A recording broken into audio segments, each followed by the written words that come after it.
Welcome. Thank you for watching this video on my 3-year career development plan. Before we get started, I just wanted to say a little bit about my experience with developing this plan, and also the really excellent comments that I got from my faculty advisor assigned, that was Dr. Wesley, and also the two faculty reviewers of this plan. They provided me with some really good feedback, which helped me to mold and develop this plan, and also to think about how I can make a statement about what's important to me and what I'm trying to achieve in the next 3 years. The first thing that I've realized is I think that this career development plan, while for the most part, you're able to understand what I'm trying to achieve, it really has to be understood within the context of other important documentation, such as my curriculum vitae. If you have the opportunity to look at both the plan and then to see, about my background and things that I've accomplished, I think that gives a much fuller picture, not just where I'm coming from, and then, moving forward to understanding where I'm actually trying to go. So having said that, why don't we go ahead and get into the plan itself. So first, I have my professional vision and mission statement. My vision is to achieve excellence in the domains of research, teaching, and service. This idea of excellence, it really comes from my core values. I'm a U.S. Air Force veteran, and so excellence in all we do is one of the core values of the United States Air Force, and that's something I've brought with me into academia. So in research, I plan to achieve excellence by advancing both theoretical and applied research efforts. And my area is to reach underserved populations in my field, which is clinical psychology, to assist them with behavioral health services, interventions, psychoeducation.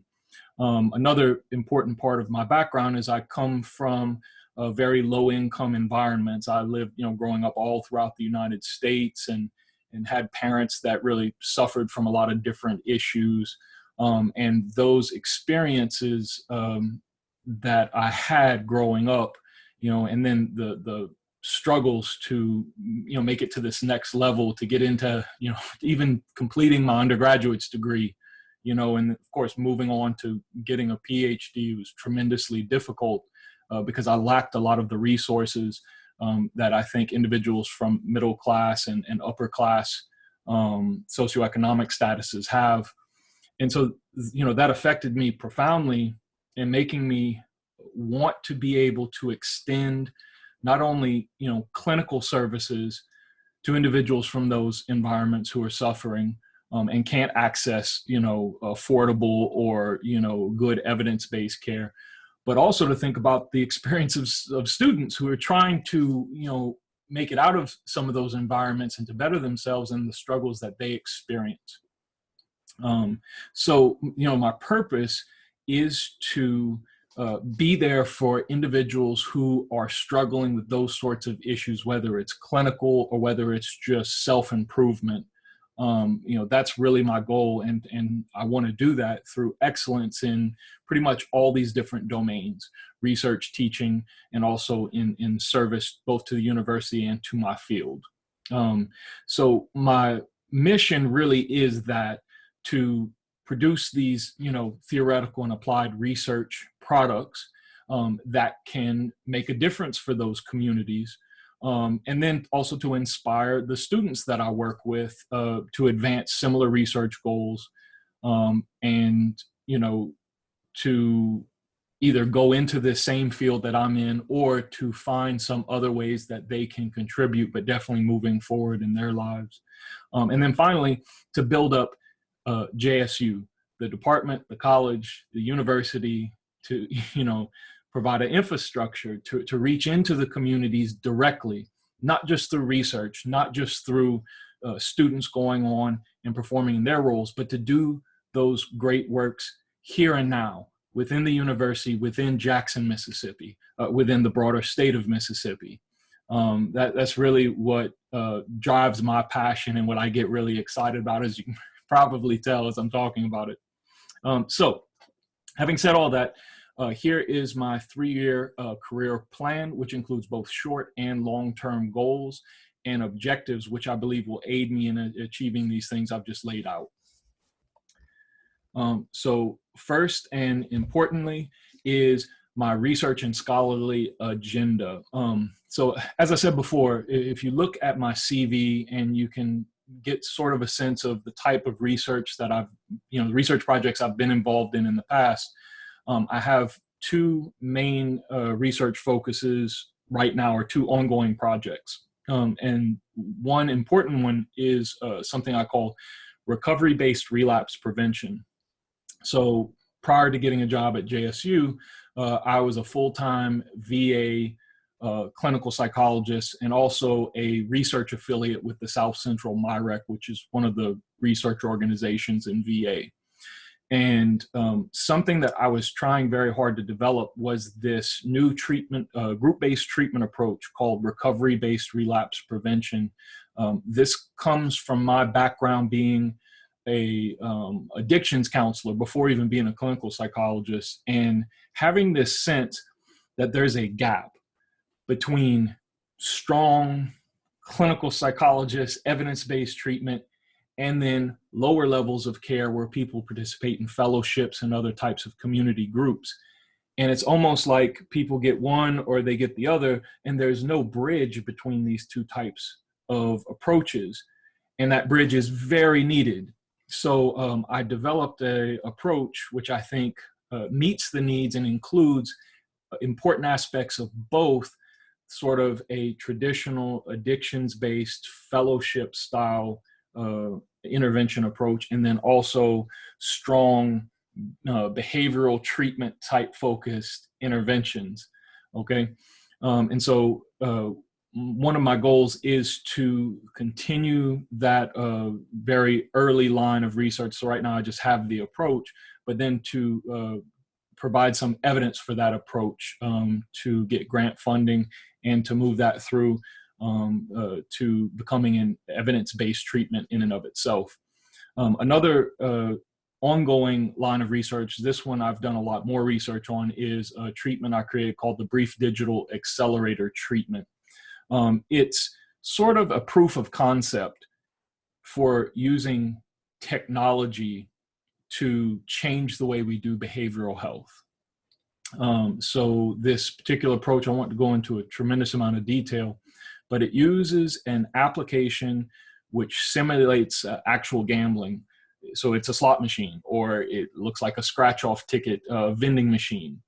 And individuals play these games at an accelerated rate, and it teaches them about the long-term outcomes. So instead of just, playing, 100 spins, like perhaps a person might playing an actual slot machine, you can play 10,000 spins in 15 minutes. And that experience teaches you something about what's actually occurring when you gamble, although in the long run, which you can never experience in a single session, but with this simulator you can. Although it is simulated and it's just a game, there's no real money involved. But previous research has shown that this intervention has a strong impact on changing individuals' beliefs, and also some preliminary evidence to suggest it changes their actual gambling behaviors after they've received the intervention. Having said that, I have these sorts of existing programs of research, and I want to conduct additional research as well, which integrates technology and behavioral health treatments within a lab I've developed here at JSU this past year, which is called the Underserved Populations Research, Integrating Technology and Experience Lab. Okay, sort of a tricky title for the lab, but it spells out upright, which is really the point that I want to convey, is that, this research can go in and upright some of the processes that have kind of fallen apart for underserved communities, underserved individuals. And so we want to upright those issues. So you can see some of the first year objectives is completing our lab space, beginning recruitment of undergraduate research assistants, getting an IRB proposal in, and starting to recruit and run pilot participants. Some of these activities are probably going to run into this summer semester, but we have made very, very good progress, and I fully anticipate that these objectives will be achieved before the end of the summer. Going into the second and third years, we'll be actively running these sorts of studies, recruiting and training undergraduates, and also submitting additional proposals for new research. I'll go into what we're going to pursue for those existing lines of research in just a few moments. In terms of obtaining grants for research projects, so currently I have two types of grants I'm pursuing. I've already submitted an LOI for a Russell Sage Foundation grant for a follow-up study for the BDAT, which we hope to be a small-scale RCT, which recruits individuals from the community surrounding Jackson. So I've already submitted that LOI, and I hope that I get an invitation to submit a full proposal. If that's the case, then that will be occurring December of the second year that I'm here. And then recovery-based relapse prevention, I am going to be submitting a full proposal very shortly. And so I have a June 15th deadline for that, which I'm hoping to meet. And if I receive one or both of those grants, although I can't be 100% confident that I would be that lucky just starting out, but I'm going to continue to move forward with pursuing research on those two projects, either with these grants or continuing to apply for other types of grants and looking for other funding sources should that not work out. But that is my extramural grant funding plan. And then in terms of publications and presentations, I have been pretty active with paper and poster presentations this year.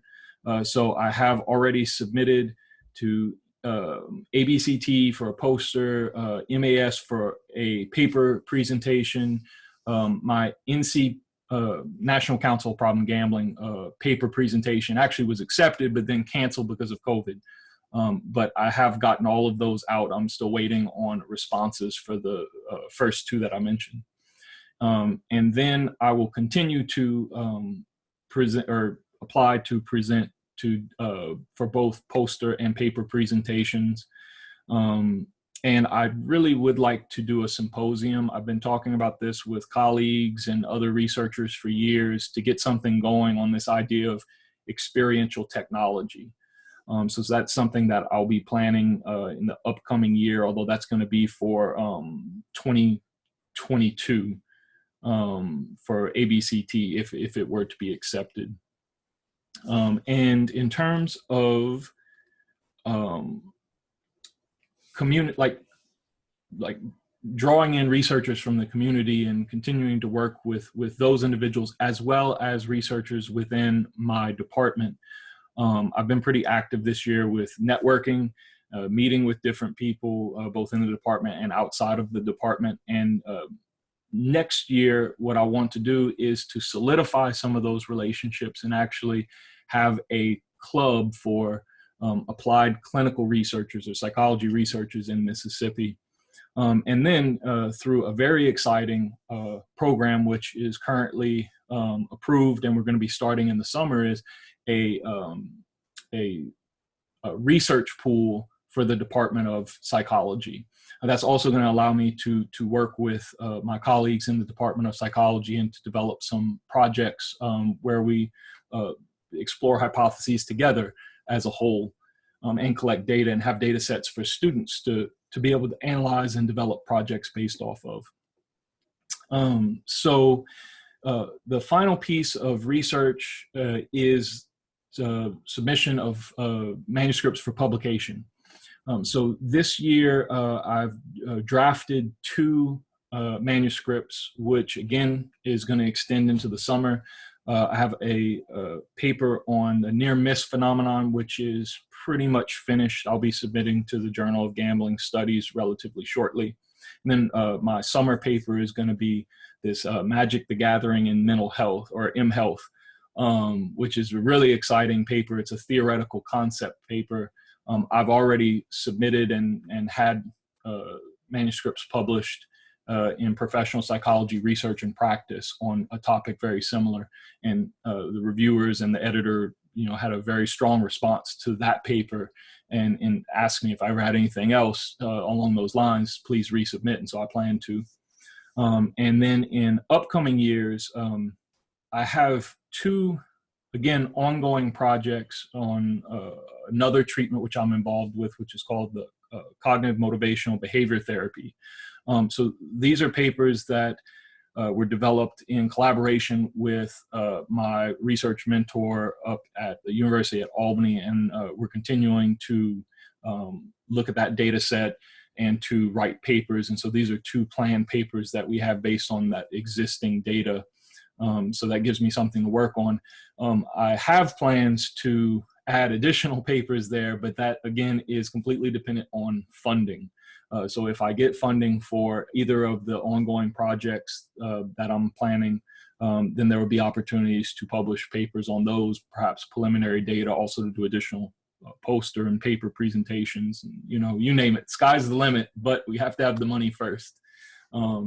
These are definite projects that I can say are moving forward no matter what, and hopefully we'll be adding additional ones. So moving on to teaching and advising. So I absolutely love my field. This is what I was meant to do. This is what I was created to do. There's nothing else that I could do that would, give me this level of passion.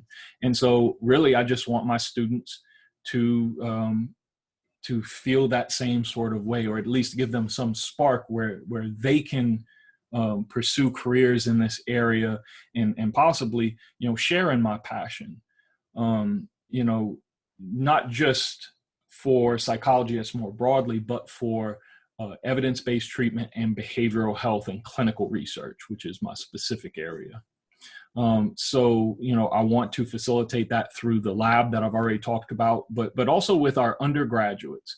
I want them, whether they're psychology majors or not, I want them to be able to strongly relate to the materials that I'm presenting. I want them to be interested, to be intrigued, possibly to want to follow up, but more importantly, and this is a driving force of my teaching approach, this is something I have a full teaching portfolio written on, is I want them to develop skills that can impact their lives. I want them to be better parents. I want them to be better teachers. I want them to be better in their positions in the business field. I want them to actually use what I'm teaching them and it not be just information that goes in one ear and you pass the test and then you forget about it for the rest of your life. I want what they learn in my courses to be important to them. And so to do that, it requires me continuing to improve my pedagogical techniques, things that I pick up, from our different trainings that faculty get, and also outside of the university to continue to attend those types of trainings.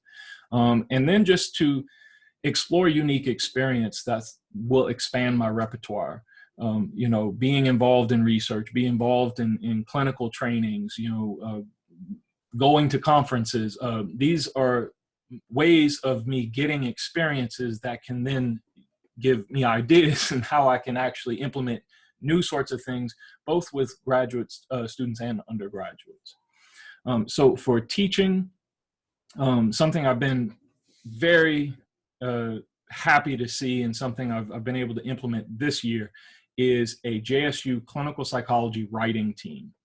So we started off with just first and second year clinical psychology PhD students, and I've just been so pleased with the response that the students actually seem to be getting a lot out of these bi-weekly meetings.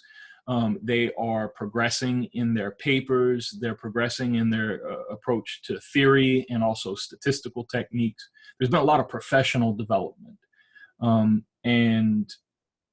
I plan to expand these writing teams to include the entire PhD program. So throughout all cohorts, all years, anybody who wants to join.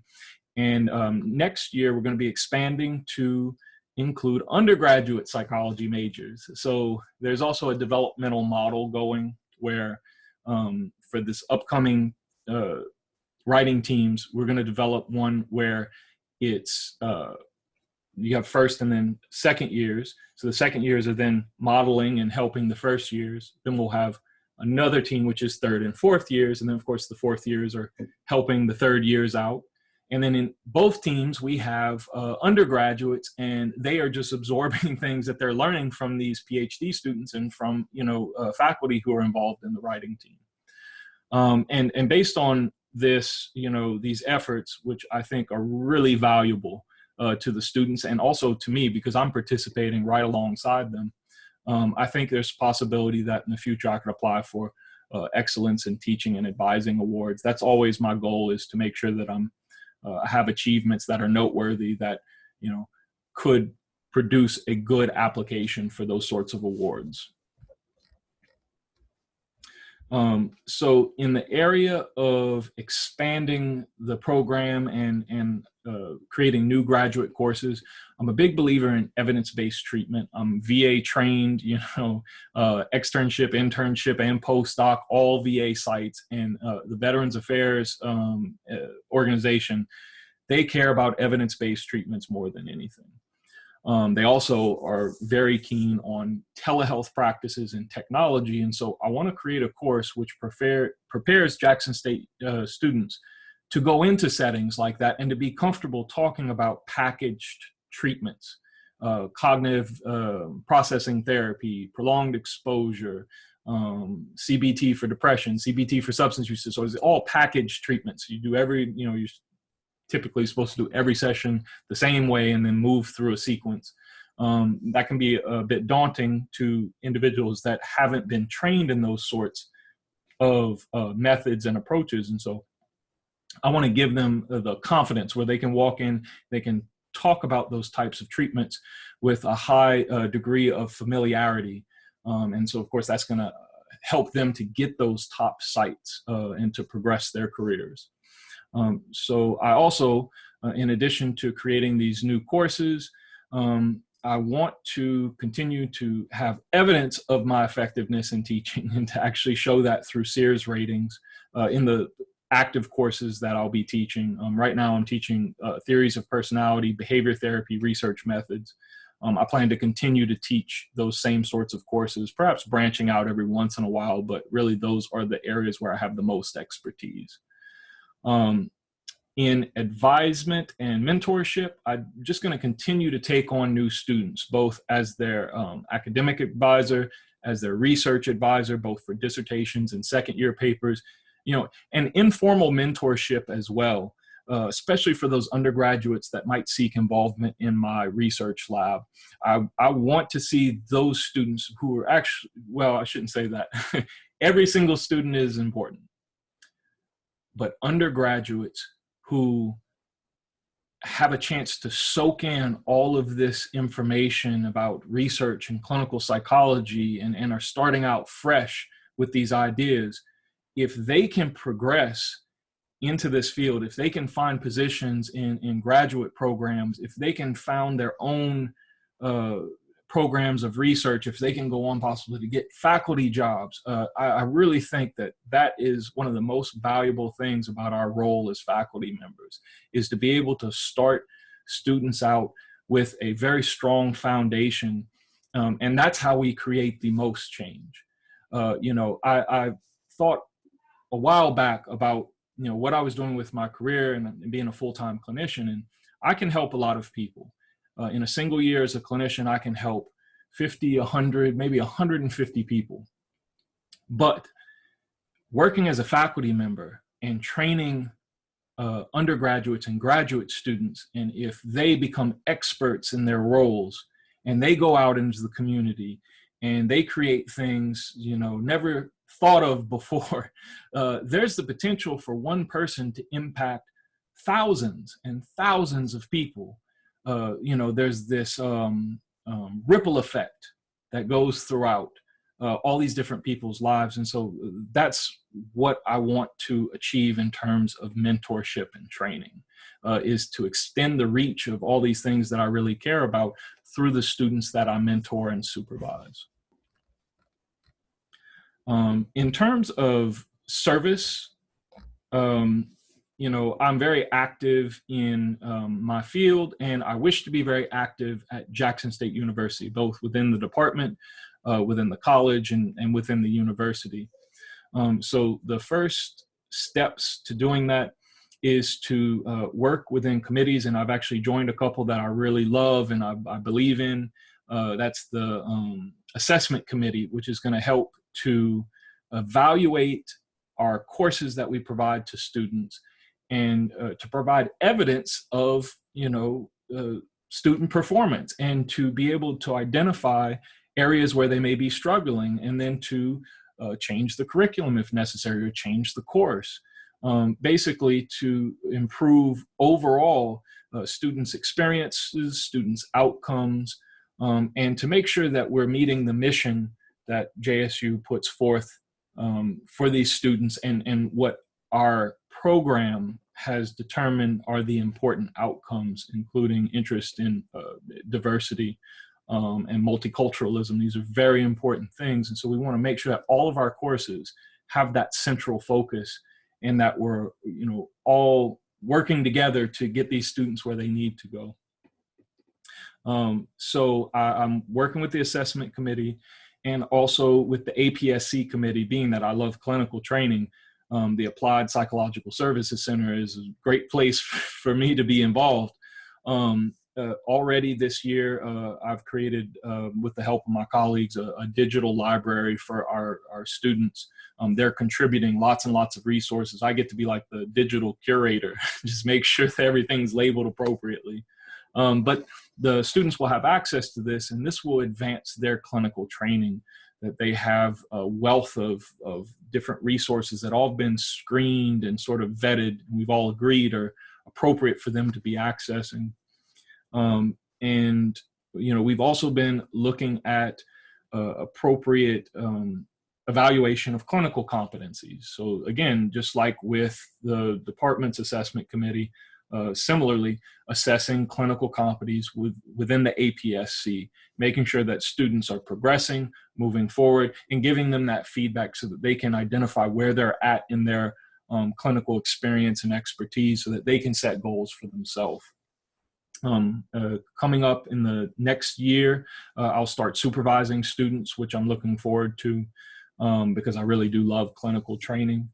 And a very important opportunity is establishing my group-based approach, recovery-based relapse prevention within the APSC, not just for research, although I truly hope that I get funding, but just to offer it in general, because I think it's a great approach that could help the community, that could help students at JSU that might be struggling with some forms of addictive behaviors.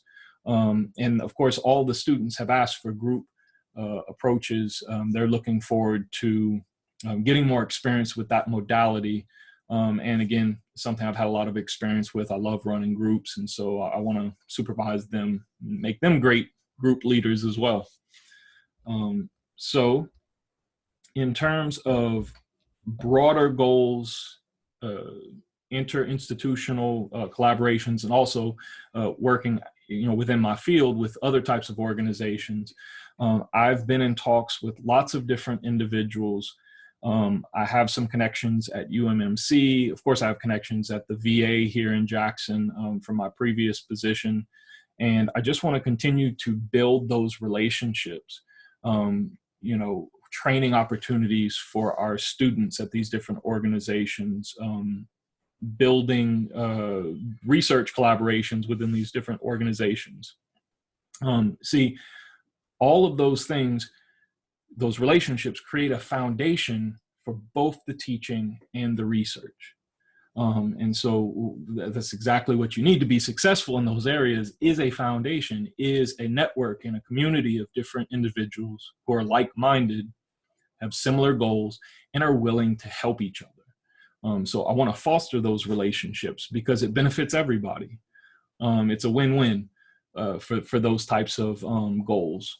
In terms of the field and how I contribute to clinical psychology, I'm a reviewer. I've been on editorial boards previously.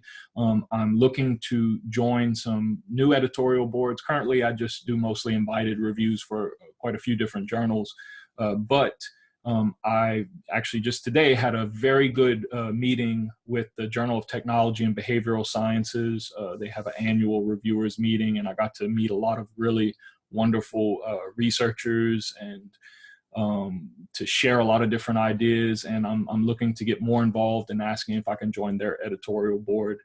And I also, later on in my third year, I want to start getting more experience being a grant reviewer.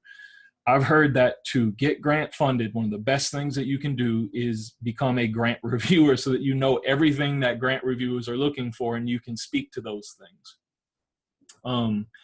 I want to continue to do trainings and community service type talks. I've been a clinical trainer in a number of different treatments and also in the VA.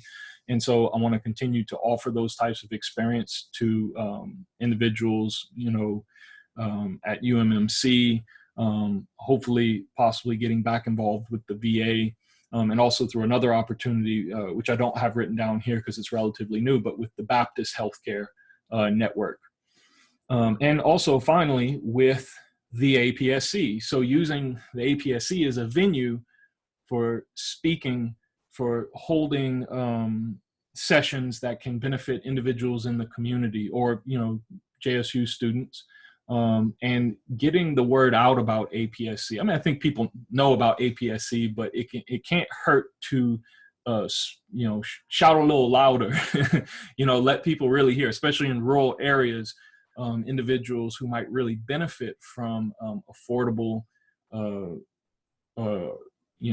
clinical interventions. And of course that benefits, faculty, it benefits students as well, who are then able to have those great clinical experiences. So all in all, I think that gives a pretty good introduction to my goals. Of course, there's a lot more information and specifics written here. I wasn't gonna go over every single detail, but if you have a chance to look at my CV, if you have a chance to read over this CDP, and if you have any questions for me, or if you have any recommendations for me of how I can achieve all of these things, I am more than happy to listen, to take feedback. Of course, I'm a new assistant professor and, I'm lacking in experience. So, I hope to draw from, the relationships that I develop through the FDSS and through lots of other opportunities to meet people, collaborate, hear their stories, and to learn from them. I've really appreciated everything I've taken in through the FDSS this past year. This program has been excellent. My mentors have been excellent.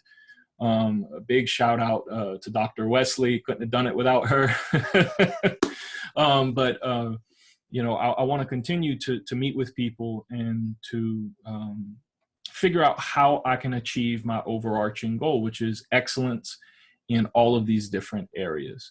If you've listened to this entire talk, I very much appreciate it. I'm sure you can figure out how to reach me with questions or with feedback. Thanks again. Have a good day.